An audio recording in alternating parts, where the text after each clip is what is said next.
एक दौड़ जिसमें मैं भी कभी था और आज भी थोड़ा बहुत उसमें शामिल हूँ।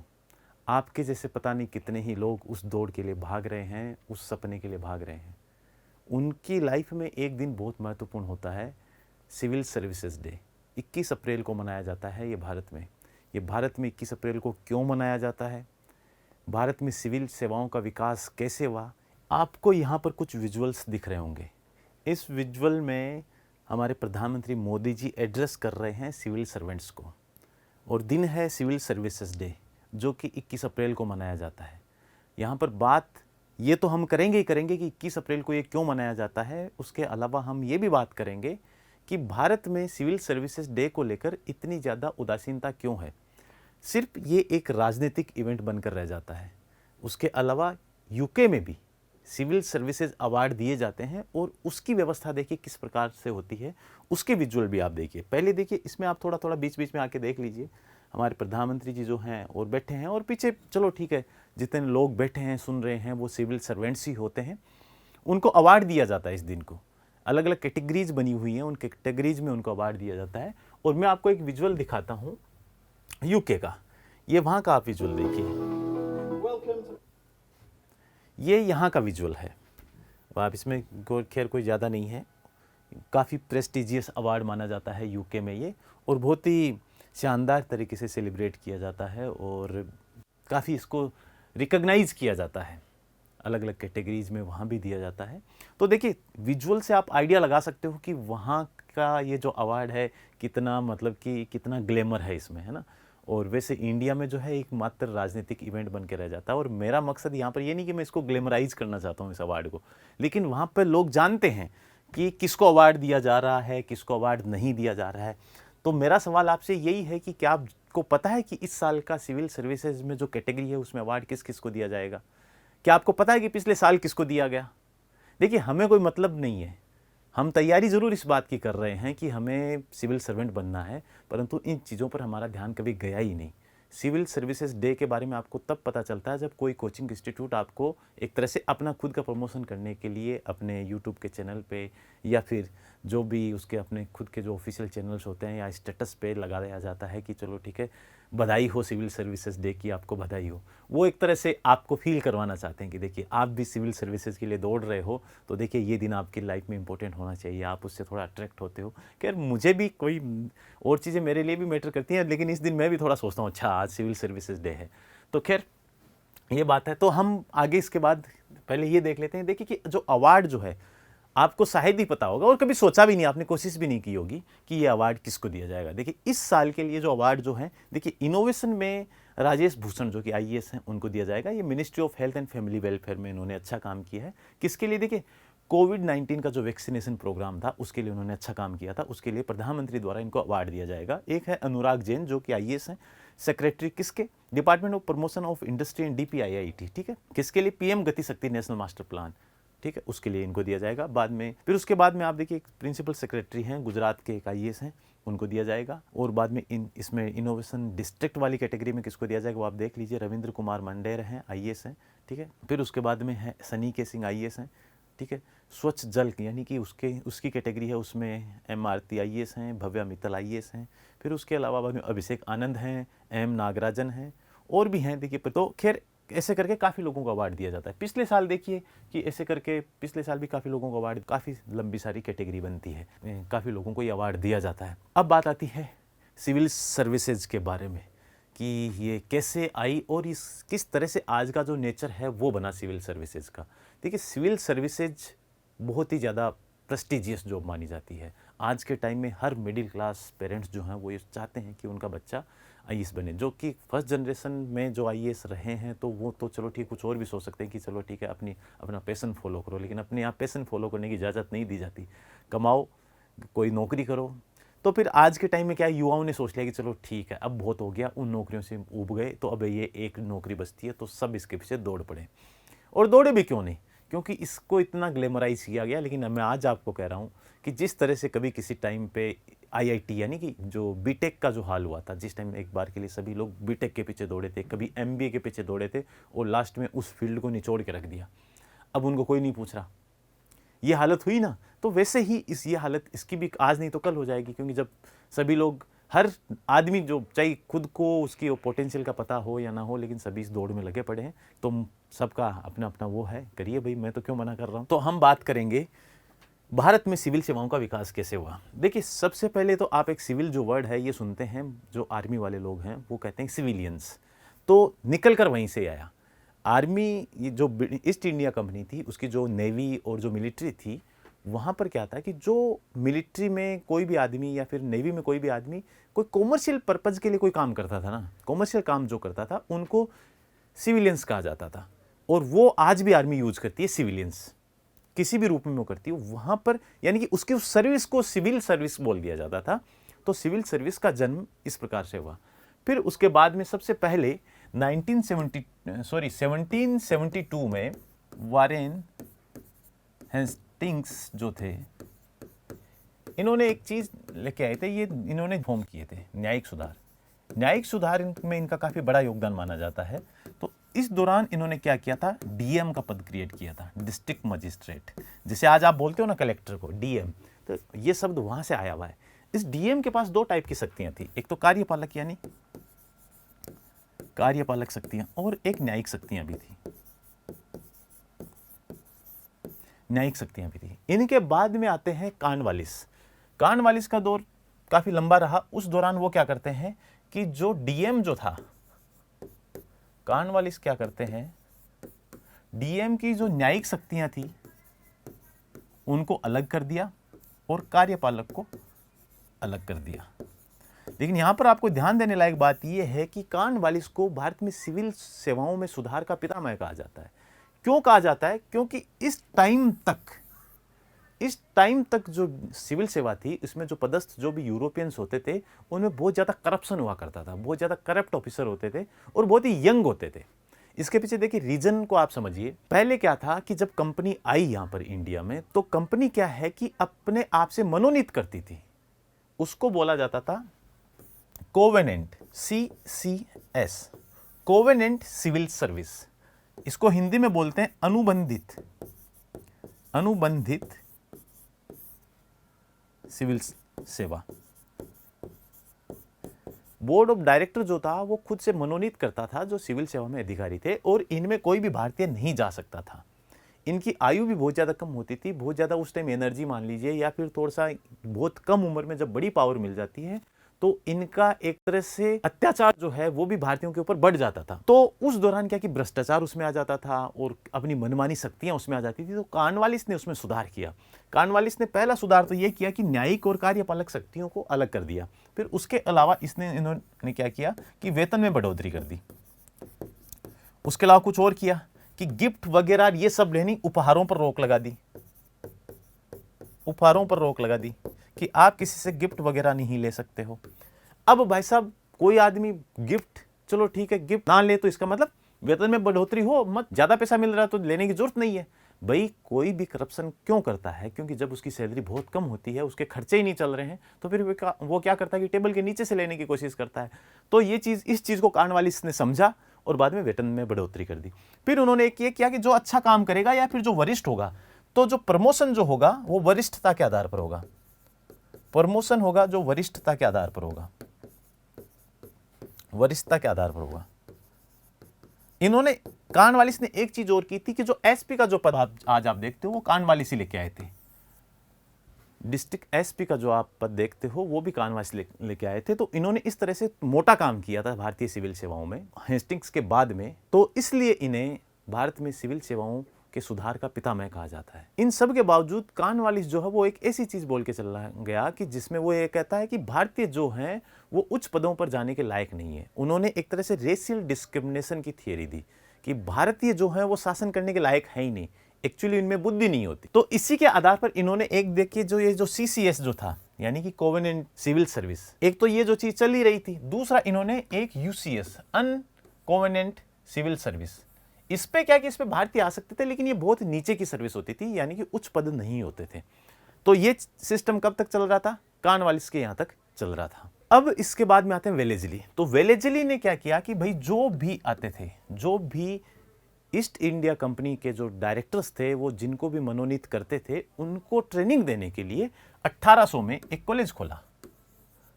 कहाँ पर? कोलकाता में, कलकत्ता बोलते थे सब, कलकत्ता में, जिसका नाम था fort William college, fort William college. लेकिन जो कंपनी के जो डायरेक्टर थे वो इस चीज़ से खुश नहीं थे। वो ये चाहते थे कि भाई वहाँ पर अगर आप किसी को ट्रेनिंग दोगे तो वो भारतीय रंग में रंग जाएंगे, तो वो एक तरह से भारतीयों के प्रति संवेदना उसमें आ जाएगी। तो डायरेक्टर्स ने क्या किया, इस कोर्ट को फंडिंग देना बंद कर दिया। डायरेक्टर्स ने कोर्ट को जब फंडिंग देना बंद कर दिया तो इस कॉलेज को चलाना मुश्किल हो गया। डायरेक्टर्स ये चाहते थे जो भी जिनका भी मनोनीत कर रहे हैं उनको ट्रेनिंग कहाँ दी जाए, उनको ट्रेनिंग दी जाए हेलबरी में। हेलबरी में 1806 में एक दूसरा कॉलेज खोला। ये जो कॉलेज था, जो फोर्ट विलियम कॉलेज था, ये कुछ टाइम चल के बंद हो गया। तो फिर बाद में 1806 में हेलबरी में कॉलेज खोला जिसका नाम था east India college, east India college. इस ईस्ट इंडिया कॉलेज में बाद में इनको ट्रेनिंग दी जाने लगी और फिर वहां से बाद में रिक्रूट करके इंडिया में भेजा जाता था। तो इस टाइम जो चल रहा था ये जो सिस्टम, इसमें जो आयु जो होती थी वो लगभग 18 से 23 वर्ष तक की होती थी। यानी आप सोचिए कि मैक्सिमम एज जो थी वो 23 साल थी, 18 साल का, जिससे यानी कि वयस्क होते ही वो एक सिविल सेवा में आने के लायक हो जाता था। अब आप सोचिए कि 18 साल के बच्चे को अगर किसी प्रकार की पावर दे दी जाए तो वो किस प्रकार से, यानी कि वो यूँ समझेगा कि बस मैं तो आग लगा दूंगा, मेरे को तो सिस्टम को फोड़ देना है या फिर फेल कर देना है, कोई मेरे को कैसे। आप खुद सोचिए ना, अरे बाइक दे दो तो वो अपने आप को कम नहीं समझते, तो पूरे जिले को, पूरे शहर को मतलब कि पटाखे मार मार के परेशान कर देते हैं। तो ये स्थिति थी। अब इसके बीच में एक चीज़ और आती है, तो क्या ये जो सिस्टम चल रहा था तो क्या इंडिया में पहले से ब्यूरोक्रेसी या फिर सिविल सेवाएं नहीं थी? देखिए सिविल सेवाएं तो थी लेकिन उनका रूप अलग था। अब जैसे आप ये जो शब्द सुनते हो अमात्य, तो अमात्य भी एक प्रकार की सिविल सेवा थी, नौकरशाही तो थी। आप ये अमात्य वगैरह ये तो किसमें, अर्थशास्त्र में कौटिल्य ने बताया इनके बारे में। तो अब जैसे मुगल टाइम में आते हो तो मनसबदार जो पद था वो भी इसी टाइप का था, है ना। तो ये जो चीजें थी पहले भी चल रही थी, लेकिन एक सिस्टेमेटिकली रूप आया वो ब्रिटिशर्स के टाइम में आया। वेलेजली ने क्या किया था कि एक चीज और लेके आए थे। वेलेजली, जो आज हम मुख्य सचिव का पद देखते हो ना, आप मुख्य सचिव का जो राज्य में पद होता है वो पद वेलेजली ही लेके आए थे, ठीक है। फिर उसके बाद में एक चीज आती है 1833 में। अब तक जो भी रिक्रूटमेंट चल रहा था उसमें सर्विसेज कौन कौन सी चल रही हैं? देखिए दो चल रही हैं, एक तो CCS, एक UCS। ये सिस्टम किसके ऊपर बेस्ड है? रेशियल डिस्क्रिमिनेशन पे बेस्ड है, रेशियल डिस्क्रिमिनेशन पे बेस्ड है। इस चीज को बेंटिक ने खत्म कर दिया। बेंटिक ने ये कहा कि भाई अब नस्लीय भेद के आधार पर, नस्लीय भेद के आधार पर हम रिक्रूटमेंट नहीं करेंगे, हम एक तरह से खुली भर्ती आयोजित करेंगे, यानी कि जिसमें टैलेंट होगा वो इस एग्जाम को पास करेगा और उसके बाद वो सिविल सर्वेंट बनेगा, ताकि ये जो एक तरह से भारत में हम जो शासन कर रहे हैं इसमें हमें एक तरह से इतना राक्षस भी न बता दिया जाए दुनिया द्वारा। तो इन्होंने कुछ चेंजेस लाने की कोशिश करी, लेकिन उसका बटा कुछ नहीं। इन्होंने पहली बार बात जरूर करी कि भाई हम खुली भर्ती से या फिर ओपन एग्जाम करवाएंगे जिसके माध्यम से हम भर्ती करेंगे, लेकिन ये बात कागजों में होके रह गई। फिर उसके बाद में 1853 में एक चार्टर एक्ट आता है। 1853 में चार्टर एक्ट आता है। इस चार्टर एक्ट में मैकाले की रिपोर्ट आती है। मैकाले, वही मैकाले जिसको भारतीय गाली निकालते हैं कि इसने भारतीय शिक्षा व्यवस्था का एक तरह से नाश कर दिया। तो मैं तो खैर उनके इस भारतीयों के इस स्टेटमेंट से सहमत नहीं हूँ। इसके दोनों ही पक्ष हैं, कुछ अच्छी चीज़ें भी हैं, कुछ बुरी चीज़ें भी हैं, तो वो चीज़ अलग है। तो मैकाले की जो रिपोर्ट आती है ये कहती है कि भाई साहब आप खुली प्रतियोगिता करवाओ। ये 1853 में जो एक्ट आया था उसमें इन्होंने बात की थी और इन्होंने जो सिफारिश दी उसके आधार पर 1854 में सिविल सर्विस, सिविल सेवा कमीशन बना, सिविल सेवा आयोग, सिविल सेवा आयोग बना। कहाँ? इंग्लैंड में बना। इससे पहले तक तो कैसे भर्ती हो रहा है? एक तरह से मनोनीत ही कर रहे हैं अब तक तो, और अब तक कंपनी का शासन है, क्राउन का शासन नहीं आया है, अब तक कंपनी का शासन ही चल रहा है। तो सिविल सेवा आयोग की स्थापना करी और 1855 में पहली बार परीक्षा आयोजित की गई इसके लिए। ये परीक्षा आयोजित कहाँ हुई थी? लंदन में आयोजित हुई थी। इस परीक्षा में होता क्या था? देखिए इसमें 3 टाइप की, एक तो इंग्लिश लैंग्वेज के पेपर होते थे, एक लैटिन जो भी स्टडीज हैं, लैटिन लैंग्वेज में जो भी, या फिर लैटिन लिटरेचर मान लो या फिर क्लासिकल लिटरेचर मान लो उससे, और एक ग्रीक लिटरेचर के पेपर्स होते थे। अब आप खुद सोचिए कि भारतीय इस प्रकार के पेपर पास कर पाएंगे कि नहीं कर पाएंगे? भाई नहीं कर पाएंगे। हालांकि 1833 में बेंटिक ने यह कह दिया था कि भारतीय इसमें आ सकते हैं, हम ओपन कंपटीशन रखेंगे, लेकिन फिर भी प्रैक्टिकली ये चीजें नहीं हो रही। चलो कोई नहीं, इतने में हो गई 1857 की क्रांति। अब 1857 की क्रांति हो गई तो शासन बदल गया, और इसके बाद शासन किसका आ गया? क्राउन का आ गया। क्राउन का आ गया तो बाद में एक पद भी नहीं आ गया, भारत सचिव। ठीक है। अब ये जो भारत सचिव होता था, ये क्या होता था? ये जो जितनी भी सिविल सेवाएं हैं उनका हेड होता था। और इस टाइम में भारत में जो भी एग्जाम यानी कि ये जो सेवा थी, इसको क्या बोला जाने लगा? ICS, इंपीरियल सिविल सर्विसेज, या फिर इंडियन सिविल सर्विसेज, ये नाम इस टाइम पड़ा। इससे पहले क्या था? CCS या फिर UCS। अब इसके बाद में बात आती है 1861 में। 1861 में एक्ट आया, इसको कहते हैं civil services act. 1861 civil services act. इस एक्ट में इन्होंने ये कहा कि देखिए, भारतीयों के साथ अब डिस्क्रिमिनेट नहीं किया जाएगा। जो भी लोग 7 साल से भारत में रह रहे हैं वो इस एग्जाम में उच्च पदों पर, यानी इस एग्जाम के थ्रू जो भी उच्च पद हैं उनके ऊपर जा सकते हैं। जब ये मौका मिला भारतीयों को, तो भारतीयों में से भाई साहब एक आदमी आए, सत्येंद्र नाथ टैगोर। सत्येंद्र नाथ टैगोर रविंद्रनाथ टैगोर के भाई थे ये। इन्होंने ये एग्जाम पास कर ली 1864 में। ठीक है। फिर उसके बाद में एक और मोटा नाम आता है, आप देखते हैं कि RC दत्त। RC दत्त, इन्होंने भी 1871 में ये भी सिविल सेवा में चुने गए थे, और उसके बाद में सुभाष चंद्र बोस भी उसमें रहे, उन्होंने इस्तीफा दिया। लेकिन इस दौरान एक घटना और होती है, आप उसको देखिए। आपने ये नाम सुना होगा, सुरेंद्र नाथ बैनर्जी।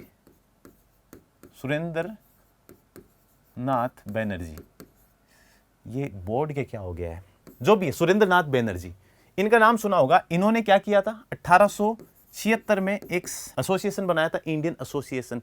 देखिए इनके साथ हुआ क्या कि ये एक तरह से एज लिमिट थी कम। कैसे? कि जब 1855 में जब एग्जाम हुई थी, तब एज थी 23 साल, और फिर उसके बाद में लगातार ये घटाते गए। 1860 में इन्होंने एज को कर दिया था 20 साल। 1860 में इन्होंने एज को 20 साल कर दिया था।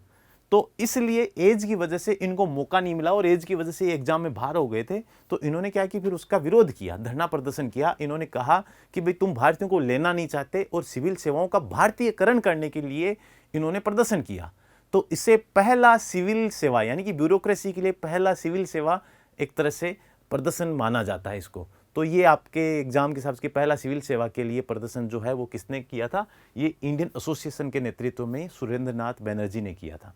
अब इसके बाद में एक घटना और आती है कि 1878 में लीटन जो है ना, देखिए ये जो मैं नाम लिख रहा हूँ ना, ये जो जितने भी आते हैं ना ब्रिटिश वायसराय, उनमें भाई साहब ये सबसे मतलब कि निकृष्ट और सबसे निर्मम आदमियों में से था। इसने क्या किया कि इसने भी एज घटा के कितनी कर दी थी? 19 वर्ष कर दी थी। तो इसका भी काफी विरोध हुआ था, इसने और घटा दी एज को। वैसे ही विरोध कर रहे थे कि एज कम मत करो, हमें मौका मिलना चाहिए, तो इसने एज और कम कर दी। अब यहां पर याद रखने लायक बात है कि अब तक एग्जाम कहां हो रही है? लंदन में ही हो रही है। अब 1886 में एचिंसन कमेटी बनती है। एक सेकंड, हम इसको थोड़ा सा खत्म करके वापस कर लेते हैं ताकि ये दिक्कत खत्म हो जाए। ये कई बार होते हैं ना, ये ऐसे ही होते हैं पैनल, ये इलेक्ट्रिक चीज़ें ऐसे बीच बीच में धोखा दे देती हैं, तो इसको ज़्यादा सीरियस लेने की जरूरत नहीं है। देखिए 1886 में एचिंसन कमेटी बनी। एचिंसन कमेटी ने यह कहा कि देखो उसकी 3 कैटेगरी बना दो। पहली सेंट्रल, केंद्रीय सिविल सेवाएं, जिसके तहत IAS IPS ये बनते हैं। फिर बाद में प्रोविंस की बना दो, यानी कि जिसके तहत ये जो RS वगैरह होते हैं, जिसकी कोशिश आप लोग कर रहे हो, ये वाली इस कैटेगरी बना दी। और एक बना दी सब ऑर्डिनेट। ये 3 कैटेगरीज में इनको बांट दो। ऐसा एचिंसन कमेटी ने कहा। फिर उसके बाद में 1893 में हुआ क्या, हाउस ऑफ कॉमन्स में मांग उठी और उसके सदस्यों ने कहा कि भाई ये एग्जाम में अगर हमें भारतीय चाहिए तो एक काम करो, लंदन के अलावा इसे इंडिया में भी करवाओ। लेकिन वो मांग को रिजेक्ट कर दिया गया, उस मांग को रिजेक्ट कर दिया गया। फिर उसके बाद में 1912 में इस्लिंगटन कमेटी बनी। इस कमेटी ने यह कहा कि भाई 25% जो सीटें हैं ना वो भारतीयों को दो। 1912 में कहा, लेकिन ये नहीं दी गई। फिर वापस बाद में इसमें कुछ डेवलपमेंट होते हैं, वो होते हैं 1922 में मॉन्टफोर्ड सुधारों के तहत। इन्होंने क्या कहा, ये बात मान ली कि अब हम जो परीक्षा है वो लंदन में प्लस भारत में भी करवाएंगे।